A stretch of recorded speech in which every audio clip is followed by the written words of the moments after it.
중국이 어제 금리 인하를 한 번에 2단계 인하하겠다고 발표하더니 오늘은 은행에 엄청난 돈을 뿌리겠다는 발표를 하였네요.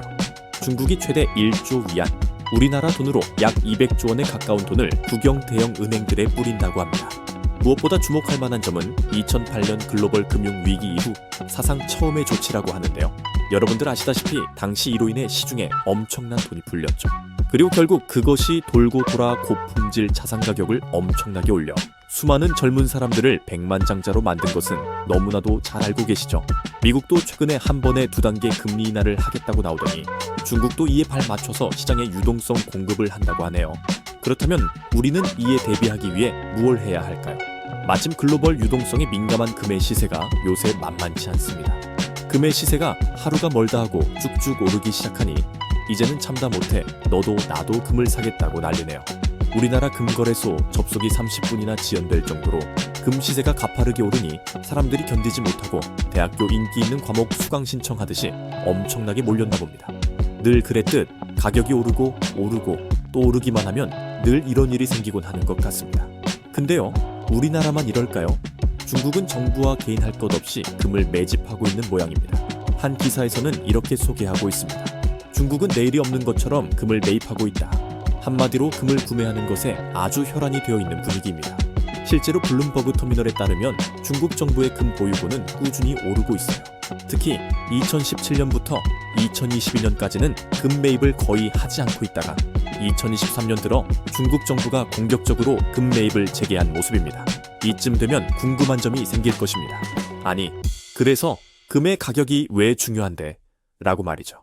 금의 가격 상승, 가격 흐름이 중요한 이유는 바로 이겁니다. 글로벌 단일 자산의 맏형 격이기 때문이죠. 맏형이 올라야 뒤에 동생들 또한 오를 수 있는 파이가 커진다 라고 보시면 되겠습니다. 또한 글로벌 유동성 상태를 엿볼 수 있는 가늠자 역할을 하기 때문이죠. 자산 가격 상승의 중요한 핵심 원리는 첫 번째, 수요와 공급, 그리고 두 번째, 바로 유동성, 리퀴디티입니다. 부동산 투자에서 정말 유명한 자산가 아기곰님조차도 강연의 서론에서 이 부분을 굉장히 중요하게 강조하고 있습니다. 그래서 금의 가격과 시가총액과 같은 추이를 살펴보는 것은 매우 중요한 일입니다. 표에서도 보이시죠? 금의 시가총액이 불과 몇 년 전만 하더라도 10대 초반 트릴리언 달러였는데 어느새 10대 초반을 지나 18 트릴리언 달러까지 올라왔습니다. 맏형이 이렇게 쭉쭉 치고 올라가면 뒤따라오는 동생들도 잠재적인 상한 캡이 올라가겠죠.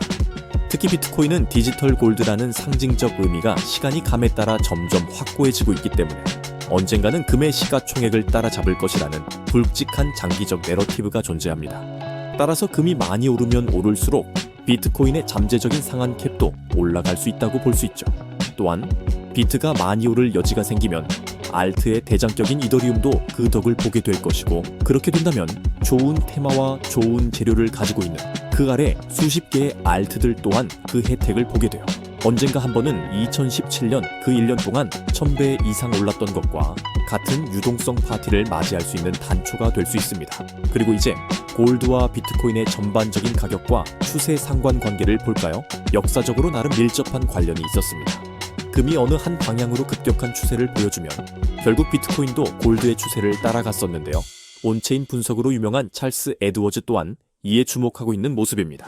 마지막으로 비트코인의 ITF 상장을 주도하였던 레리 핑크가 CEO로 있는 세계 최대 자산운용사 블랙록에서 이렇게 조언하였다고 합니다.